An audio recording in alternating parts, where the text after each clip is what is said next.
ખેડા જિલ્લાના નડિયાદ શહેરમાં ડમ્પર ચાલકોની દાદાગીરી, ખનન માફિયાઓ બન્યા બેફામ। નડિયાદ શહેરમાં ડમ્પર ચાલકોની દાદાગીરી સામે આવી। સંદેશ ટીવીના પત્રકાર પર કર્યો જીવલેણ હુમલો। પત્રકારની કારને અકસ્માત કર્યા બાદ નંબર વગરના ડમ્પર ચાલકને રોકતા અન્ય લોકોને બોલાવી કર્યો જીવલેણ હુમલો। 20 થી 25 માણસોએ લાકડીઓ અને હોકી જેવા મારક હથિયારો સાથે કર્યો હુમલો। નડિયાદની ઝલક નહેર પાસેનો બનાવ, ધોળા દિવસે પત્રકાર પર કર્યો હુમલો। પત્રકારના પત્નીએ 100 નંબર પર કોલ કરવા છતાં કોઈ પોલીસ કર્મીએ કોલ ના ઉઠાવ્યા। ક્રાઇમ ચીફ અલ્પાબેન પટેલ સાથે બ્યુરો રિપોર્ટ અરવિંદ રાવલ, નડિયાદ।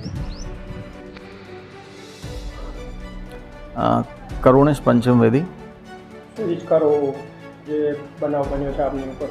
જી, ગઈકાલે રાત્રે જ્યારે હું આણંદથી ને મારા પત્ની આણંદથી નડિયાદ આવ્યા ત્યારે નડિયાદ વાણિયાવાડ સર્કલથી લઈને સમતા પાર્ટી પ્લોટ બ્રિજ છે તેની વચ્ચે એક જે ડમ્પર ચાલક હતો બેફામ રીતે પોતાનું ડમ્પર હંકારી રહ્યો હતો અને એ રીતે ડમ્પર ચલાવતો હતો કે મારી ગાડીને અકસ્માત થતાં રહી ગયો એમ। આ ઘટના બાદ જ્યારે હું ડમ્પરનો મેં પીછો કર્યો અને તેને રોકવાનો પ્રયત્ન કર્યો, ડમ્પરને રોકીને તેની પૂછતાછ કરી મેં અને પૂછતાછ કરતાં યોગ્ય જવાબ ન મળ્યો।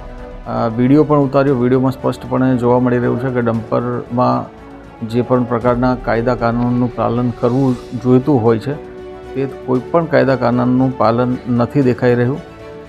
ડમ્પરની નંબર પ્લેટ પણ ન હતી।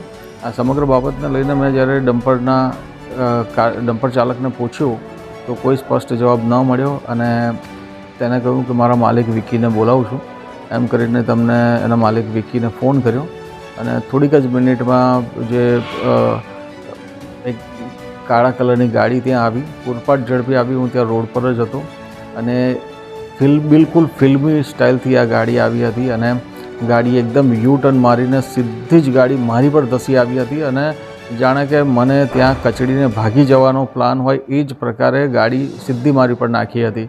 પરંતુ સદનસીબે હું ત્યાંથી ખસી ગયો અને હું બચી ગયો।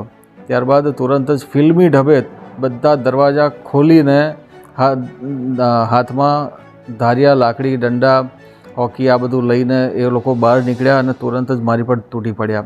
એમની જોડે બીજા પણ અન્ય લોકો આવ્યા હતા।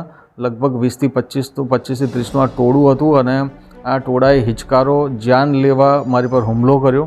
મને હુમલો થતાં મારા માથાના ભાગે ગંભીર ઈજા પણ આવી છે, જેમાં જ્યારે એમાંથી એક વ્યક્તિ જ્યારે ધાર્યું લઈને મારા માથા ઉપર મારવા ગયો હતો તે દરમિયાન મેં હાથ આડો લાવી દીધો એટલે માથામાં ઈજા જે પહોંચી છે એ ઈજાને કારણે 3 થી 4 ટાંકા પણ આવ્યા છે। જો હાથ ન આવ્યો હોત તો આજે હું જીવતો ન હોત તે પણ હું કહી દઉં છું। અને આ જે સમગ્ર ઘટના હતી એ ઘટના નડિયાદના જે વસંત વિહાર જે સોસાયટી છે અને યોગી ફાર્મ કરીને છે સ્વામિનારાયણ મંદિર બિલકુલ તેની બહાર અને ફૂલ ભરચક એરિયા કહેવાય। રાત્રિનો સમય હતો છતાં પણ પોશ એરિયાને કારણે રાત્રિના સમયે ખૂબ જ વાહન ચાલકોની અવરજવર ત્યાંથી થતી હોય છે। આ જે ભર બજારમાં, ભર વિસ્તારમાં આ પ્રકારની જે ઘટના ઘટી છે મારી સાથે અને બિલકુલ જાણે કે આતંક મચાવ્યો હોય અને બિલકુલ ગુંડા તત્વો બેફામ બની ગયા હોય, ભૂમાફિયાઓ બેફામ, રેતી માફિયાઓ બેફામ બની ગયા હોય, એ રીતનું આખું આ જે સમગ્ર ચિત્ર હતું તે ગઈકાલે જોવા મળ્યું અને આ જે ચિત્ર છે એ આવનારા ભવિષ્ય માટે બિલકુલ હાનિકારક, જોખમકારક છે અને બિલકુલ સારું ન કહેવાય। કારણ કે જે રીતે મારી પર હુમલો કરવામાં આવ્યો ત્યારે એ સ્પષ્ટ થાય છે કે આવા લોકોને જે કાયદાના પાઠ ભણાવવા જોઈએ અને જે કાયદાનું ઉલ્લંઘન કરી રહ્યા છે અને બેફામ બની રહ્યા છે અને આવા લોકોને જે પોષણ મળી રહ્યું છે તેને લઈને તેઓ દિવસે ને દિવસે વધુ ગુંડા તત્વોમાં ફેરવાઈ રહ્યા છે, આતંક ફેલાવી રહ્યા છે અને આમ નાગરિકને નુકસાન પહોંચાડી રહ્યા છે, જે આવનારા સમય માટે બિલકુલ યોગ્ય નથી। ગુજરાત છે તેના માટે યોગ્ય નથી અને નડિયાદ જેવી જે સંતરામ મંદિરની જે ભૂમિ છે તેના માટે પણ આ બિલકુલ અયોગ્ય છે।